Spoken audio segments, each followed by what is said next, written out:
إلهي كأني بنفسي واقفة بين يديك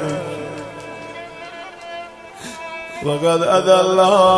حسن توكلي عليك فقلت ما أنت أغلب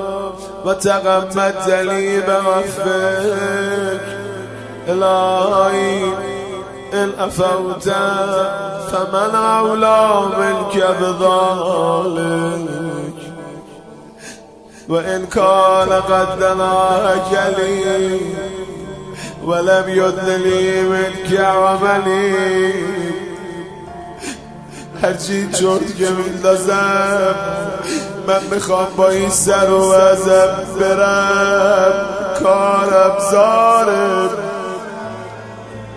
وضع و اوضاعم خیلی بیریخته اگه 2 روز 3 روز 4 روز دیگه یه صدا بیاد اللهم رب شهر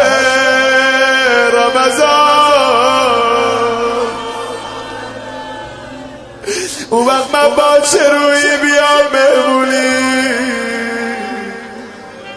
منو دریاب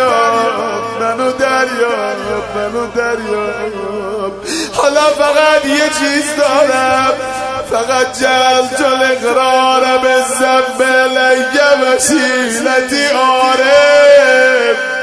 اونی که از همه بیشتر باید رو سیاه شده منم اونی که هرچی بهش دادی خراب کرد منم